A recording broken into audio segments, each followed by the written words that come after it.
श्री कृष्ण गोविंद हरे मुरारे, हे नाथ नारायण वासुदेवा। श्री कृष्ण गोविंद हरे मुरारे, हे नाथ नारायण वासुदेवा।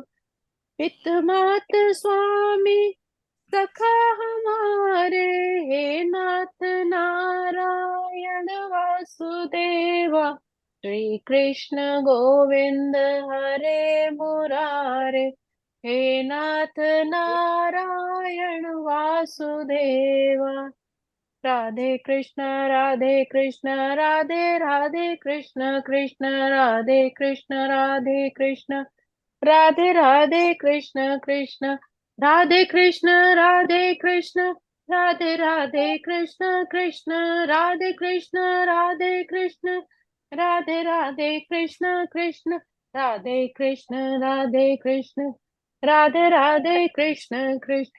श्री कृष्ण गोविंद हरे मुरारे, हे नाथ नारायण वासुदेव, हे नाथ नारायण वासुदेवाय।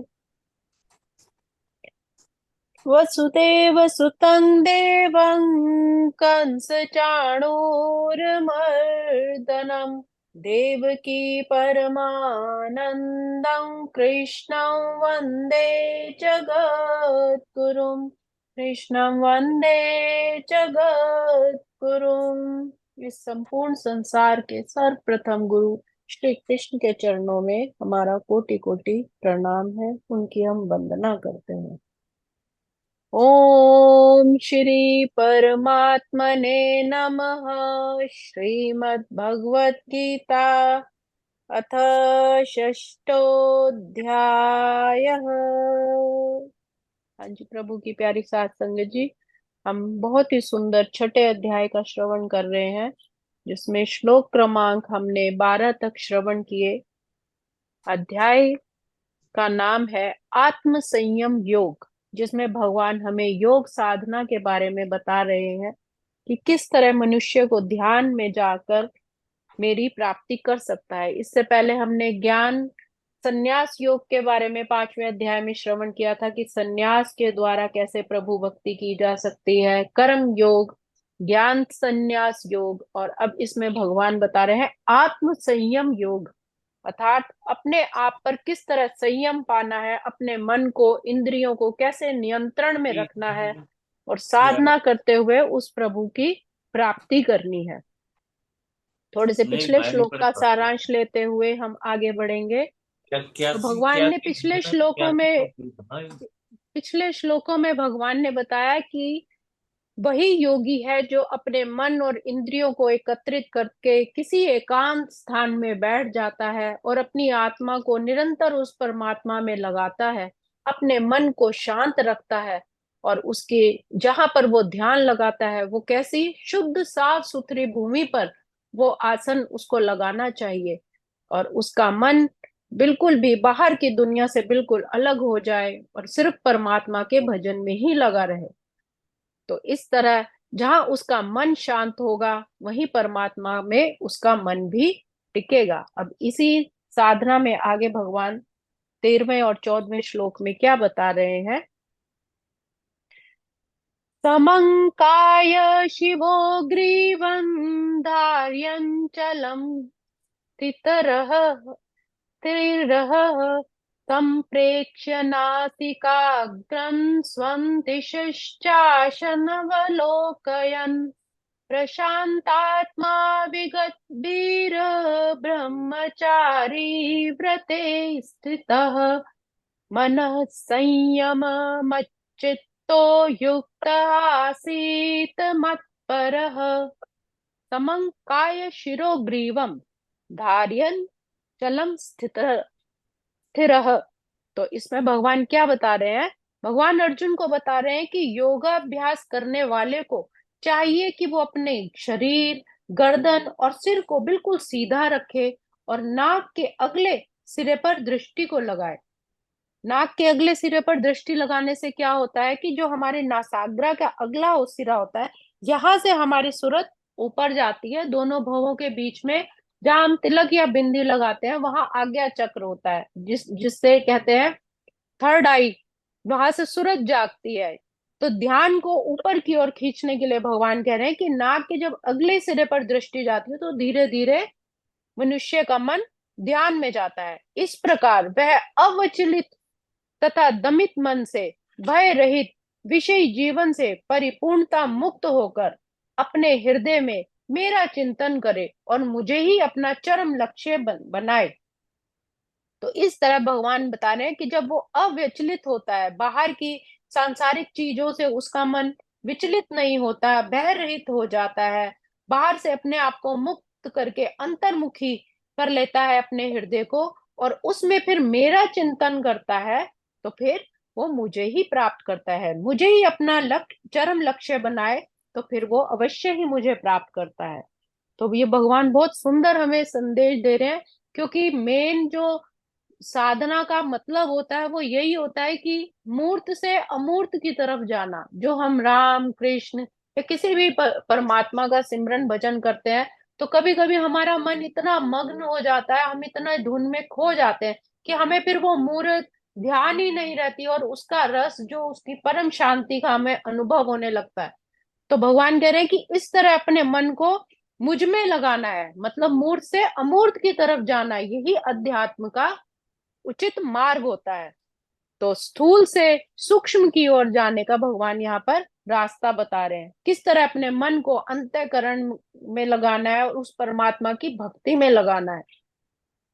तो कुछ लोगों के लिए जो जिनकी गूढ़ साधना होती है, धीरे धीरे अभ्यास से कुछ लोग लगा लेते हैं, लेकिन किंतु हमारे जैसे नहीं निराकार प्रभु के इस तरह सिमरन कर पाते, तो इसलिए हम मूर्त का सहारा लेते हैं। लेकिन अंतिम में जब धीरे धीरे अपनी साधना गूढ़ हो जाती है, जिसको आत्मज्ञान प्राप्त हो जाता है, फिर वो उसको भी धीरे धीरे उस परम पिता परमेश्वर की अनुभूति होने लगती है। तो योगाभ्यास का प्रयोजन विष्णु के इसी अंतर्यामी रूप की खोज करना तथा देखने के अतिरिक्त कुछ भी नहीं है। योगाभ्यास इसीलिए किया जाता है ताकि अंतर्यामी उस प्रभु का हम अनुभव कर सके, क्योंकि हमारे हृदय में उसी प्रभु का ही निवास है, और वह निसंदेह अपने समय पर अवश्य ही हमें दिखाई भी देता है। कृष्ण ही जीवन के परम लक्ष्य हैं, और प्रत्येक हृदय में स्थित विष्णुमूर्त ही योगाभ्यास का लक्ष्य है। हृदय के भीतर उस परमात्मा की अनुभूति करने के लिए ब्रह्मचर्य व्रत अनिवार्य है, अर्थात बाहर की मतलब पूरी तरह से अपने मन पर, इच्छाओं पर जो है कंट्रोल करना, ब्रह्मचर्य का जितना हो सकता है संयमित व्यवहार करना। अतः मनुष्य को चाहिए कि घर छोड़कर या किसी एकांत स्थान में बताई गई विधि से आसन लगाए और नित्य प्रति अपने मन को उस परमात्मा में लगाए। जिनके लिए संभव है वो एकांत स्थान में जाकर प्रभु की साधना करते हैं, और धीरे धीरे उनकी साधना इतनी दृढ़ हो जाती है कि उन्हें परम पिता की अनुभूति होने लगती है। तो जो व्यक्ति वैवाहिक जीवन में विधि विधान का पालन करते हैं और सिर्फ अपनी ही पत्नी से संबंध रखते हैं, वह भी ब्रह्मचारी कहलाता है। यहाँ पर भगवान ये बता रहे हैं कि कोई जरूरी नहीं है कि सब कुछ सबके लिए ये संभव हो कि घर परिवार अपना सब कुछ त्याग दे। लेकिन जो वैवाहित होते हैं, अगर वो सिर्फ अपनी ही पत्नी से संबंध रखते हैं, तो वो भी एक तरह से ब्रह्मचर्य का ही पालन करते हैं। और ऐसे संयमशील ग्रस्त ब्रह्मचारी को भक्ति संप्रदाय में स्वीकार किया जा सकता है। जैसे कबीरदास हुए, गुरु नानक जी हुए, या हमारे संत महापुरुष जो भी हुए, उन्होंने अपने वैवाहिक जीवन की भी अपनी सारी जिम्मेदारियां पूरी की है, और एक समय के बाद उन्होंने पूरा ब्रह्मचर्य का अपने भक्ति मार्ग में भी उस परमात्मा के लिए भी अपना जीवन पूरा समर्पित किया। तो भगवान यहाँ पर ये बात देखिए, कितने सालों पहले ही भगवान ने ये बता दी थी कि जो संयमित रहते हैं, तो इस तरह वो भक्ति संप्रदाय में स्वीकार होती है।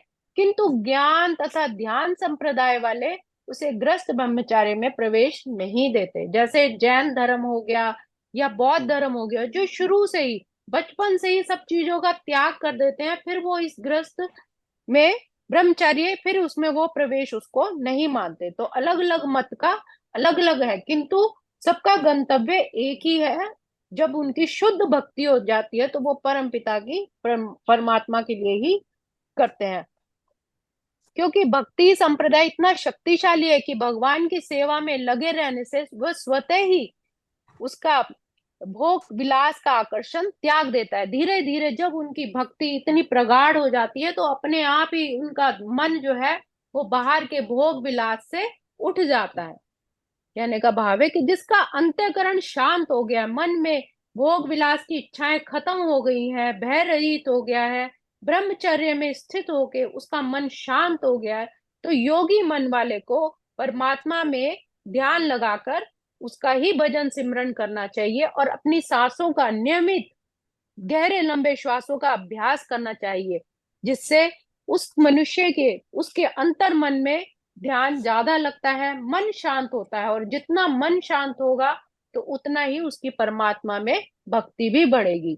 जैसे अगर हम महा महादेव की अगर फोटो देखें, देवों के देव महादेव शंकर भगवान की देखते हैं तो उनके भी आधे नेत्र खुले आधे बंद होते हैं। गुरु नानक देव जी की अगर कभी हम देखते हैं तो उनके भी नेत्र इसी तरह होते हैं। जितने भी बड़े बड़े संत महापुरुष होते हैं उनके नेत्र अर्ध खुले हुए होते हैं, और बहुत ही मतलब बहुत ही सुंदर उनकी वो समाधि वाली अवस्था होती है। तो कहने का भाव यही है कि जब वो एकदम ब्रह्म उसमें अवस्था में आ जाते हैं, जब उनके मन की अंतर ज्योत उस परम पिता परमेश्वर से मिल जाती है तो वो पूर्ण समाधि कही जाती है। आज के श्लोक को हम यही विराम देंगे। ओम श्री कृष्णार्पणमस्तु। हरे नमः। हरे नमः। हरे नमः। वाह जी। मुझ चरणों से लगा ले मेरे श्याम मुरली वाले। मुझ चरणों से लगा ले मेरे श्याम मुरली वाले। मेरी श्वास श्वास में तेरा, मेरी श्वास श्वास में तेरा है नाम मुरली वाले। मुझ चरणों से लगा ले मेरे श्याम मुरली वाले। घन श्याम मुरली वाले, मेरे श्याम मुरली वाले। बोलो बाके बिहारी लाल की लाल जय। की मेरे जय। सतगुरु महाराज की जय। जय। बहुत सुंदर वाह संगीता जी।